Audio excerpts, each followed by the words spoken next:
आज जो सरकार है ये इतनी निकम्मी सरकार है जो शिक्षकों को शुरू से लेकर के आज तक अपमान करते आई है, जबकि शिक्षकों को पूर्ण रूप से सम्मानित करना चाहिए और उनके जो जायज़ मांग है उनको मानना चाहिए, राजकर्मी का दर्जा देना चाहिए। हम लोगों को हाई कोर्ट के द्वारा समान काम समान वेतन भी हम लोग कोर्ट से जीत चुके थे, लेकिन ये नीतीश कुमार, ये निकम्मी सरकार सुप्रीम कोर्ट में जाकर के शिक्षकों के खिलाफ हमारी जो समान काम समान वेतन का जो मांग था उसको भी ठुकरा दिया। और मैं नीतीश कुमार को चेतावनी देना चाहता हूं कि अब भी समझ जाओ, नहीं तो तुम्हारी दुर्दशा निश्चित रूप से लिखी हुई है।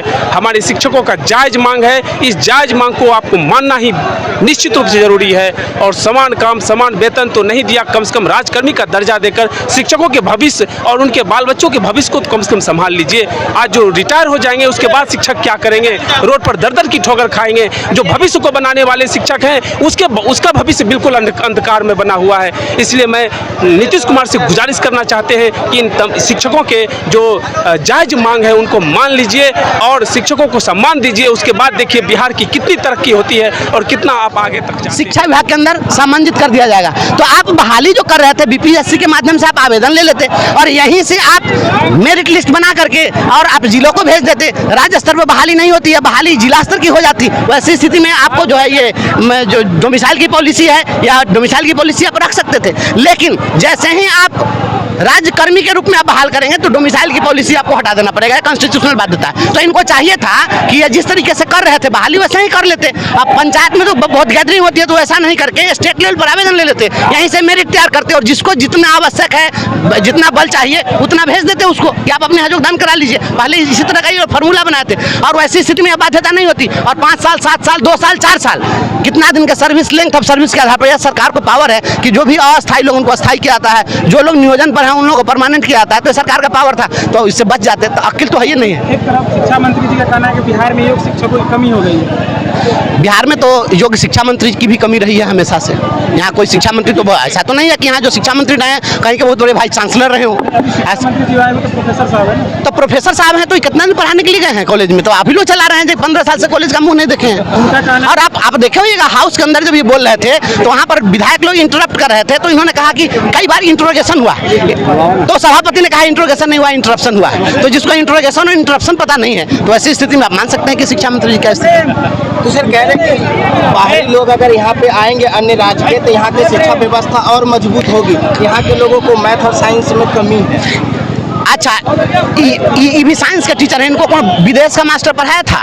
अरे बिहार की धरती है, हमने पूरी दुनिया को शून्य दिया था, मैथ का शून्य। अगर शून्य न होता तो गणित नहीं होता। आप जो कह रहे हैं दशमलव नहीं होता तो गणित नहीं होता।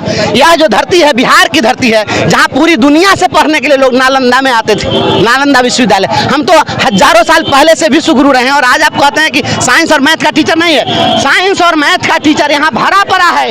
यहाँ तो कई कोटा यहाँ पर बन गया कोचिंग सेंटर में। आप देख रहे हैं ना, गोल विलेज बन रहा है आपको बिहटा में 45 किलोमीटर दूरी पर पटना से। पटना में कितने सारे कोचिंग इंस्टीट्यूशंस हैं जहाँ से पढ़ करके लड़के IIT कर रहे हैं और आपको मैथ का टीचर नहीं मिला है। दिक्कत इस बात की है कि जहाँ पर आप इस क्वालिटी का टीचर खोजते हैं तो सुविधा भी तो क्वालिटी का देना होगा। सर नीतीश कुमार जी का कहना है कि अगर बाहरी लोग यहाँ पे आएंगे तो हमारे लोगों को भी तो बाहरी में रोजगार मिलता है अन्य राज्य में, अगर उनको यहाँ मौका नहीं देंगे तो हमें फिर वहाँ के बिहारी लोगों को रोजगार नहीं देंगे। रेलवे में बहाल हैं बाहर के लोग, डाकघर के लोग बहाल हैं, सेना में बहाल हैं।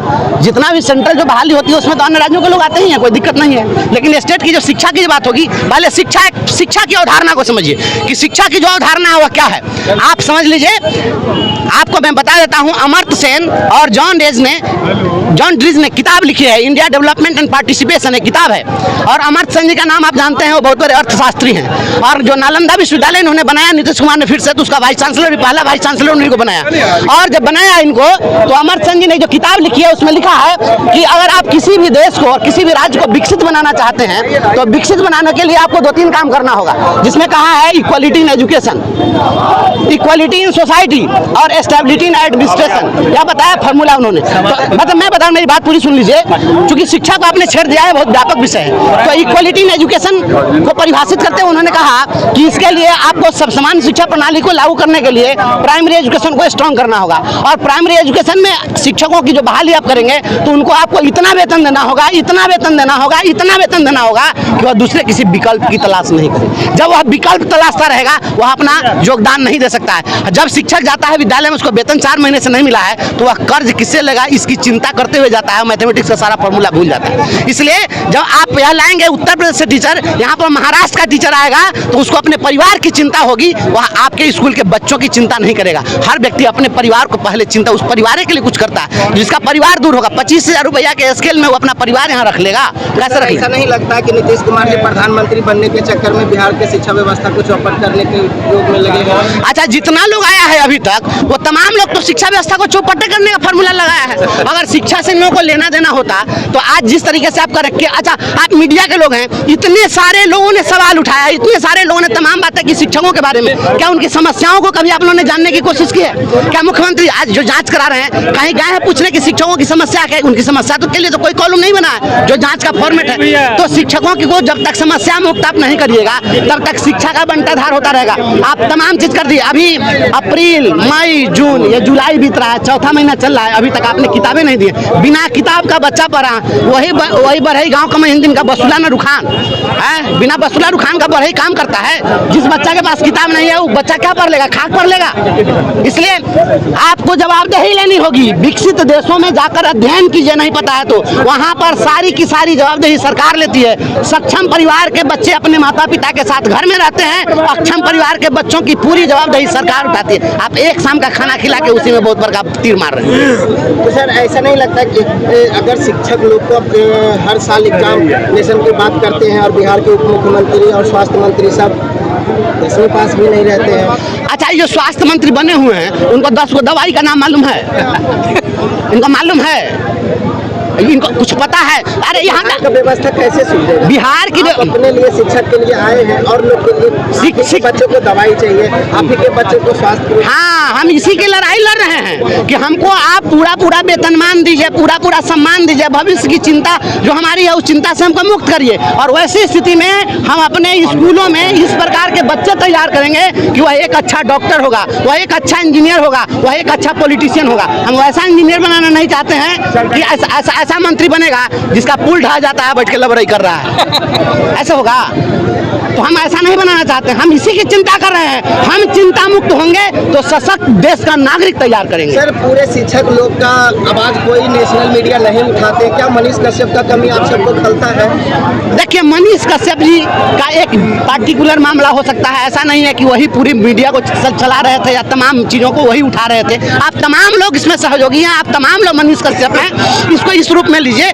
हर कोई किसी का सब्स्टिट्यूट कभी भी रुका है, हर चीज़ का विकल्प होता है। अगर एक पत्रकार, इंदिरा गांधी मर गए तो देश गुलाम थोड़ी हो गया, फिर उसके बाद प्रधानमंत्री आता है। तो अगर एक मनीष कश्यप चलेगा तो हजारों मनीष कश्यप पैदा हो नहीं। इस चीज़ का दुख है शिक्षक लोगों को। देखिए ऐसा, देखिए किसी भी व्यक्ति को इस बात का दुख और सुख क्या होगा जो अपने दुख सुख में उलझा हुआ दूसरे को क्या दुख देगा। हम तो चाहते हैं कि आप ही मनीष कश्यप का रोल निभाइए, आप ही हमारे दुख दर्द को बयां कीजिए। सर, आखिरी सवाल आपसे है कि जो शिक्षक लोग सरकारी स्कूल में पढ़ाते हैं उनके बच्चे उस विद्यालय में नहीं पढ़ने काहे हम बेवकूफ़ हैं क्या? हम काहे पढ़ाएंगे अपने बच्चे को?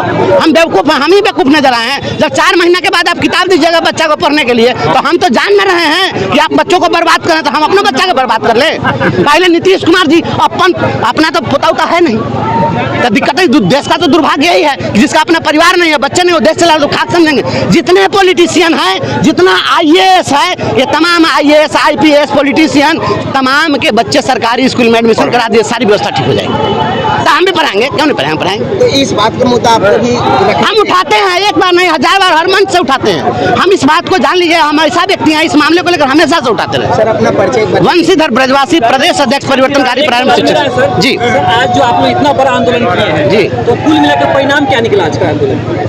लोकतंत्र में कोई भी परिणाम ऐसा नहीं है कि आप कोई मशीन में कोई इधर से डालिएगा उधर से प्रोडक्ट निकल जाएगा। इसका परिणाम यह निकला है, आप यहाँ जो लोग पहुँचे हैं ना, इसका परिणाम यह है कि यहाँ जितने लोग हैं उसके 4 गुना लोगों को बाहर रोक दिया गया है। यह हमारी जीत है, यह हमारी जीत है। अगर जब हमारे आंदोलन से सरकार डर गई, उसको पुलिस लगाना पड़ गया हमें रोकने के लिए, तो हम तो जीत गए, यहीं पर जीत गए। ये डर अच्छा है और यह डर कायम रहना। अरे शिक्षक भी राजनीति कर रहे हैं। अच्छा एक चीज बताइए, तो शिक्षक एकता जिंदाबाद। अच्छा ये बताइए कि शिक्षक से बड़ा पॉलिटिशियन कौन होता है? शिक्षक से बड़ा कोई राजनीतिक होता है क्या? चाणक्य भी एक शिक्षक थे, आप जान लीजिए। और जो शिक्षक होगा वही इस देश को सही दशा और सही दिशा दे सकता है।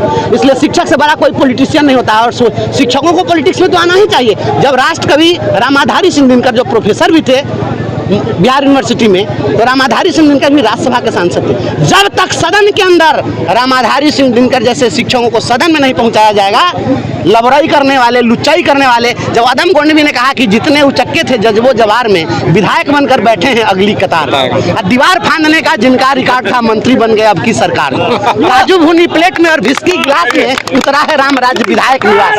तो यह व्यवस्था हमारी मांगे पूरी करो, हमारी मांगे पूरी करो, पूरी करो, पूरी करो। आज के धरना के बाद हमने अल्टीमेटम दिया है, आप 10 दिनों के अंदर हमें राज्यकर्मी बनाने की घोषणा कर दीजिए। क्योंकि समय भी देना पड़ेगा ना, ऐसा नहीं ना कि हम लोग बंदूक लेकर बैठे हैं गोली चला देंगे। तो हम लोग 10 दिन का समय दे रहे हैं, आप सोच विचार लीजिए और इसको कर लीजिए। और नहीं कीजिएगा तो हमने कह दिया है कि आप अगर कहते हैं ये लोकतंत्र है ना, लोकतंत्र में आप केवल वोट की भाषा समझते हैं, तो वोट मांगने हमारे भी दरवाजे पर जाइएगा। अगर 10 दिनों के अंदर आपने बिहार के तमाम नियोजित शिक्षकों को बिना शर्त, बिना परीक्षा, आप अगर राज्यकर्मी का दर्जा नहीं देते हैं, राज्यकर्मी घोषित नहीं करते हैं, तो ऐसी स्थिति में हमारे दरवाजे पर एक पोस्टर लगेगा। उस पोस्टर पर लिखा होगा महागठबंधन के नेताओं और कुत्तों का प्रवेश वर्जित। वंशीधर ब्रजवासी प्रदेश अध्यक्ष प्रारंभिक शिक्षक।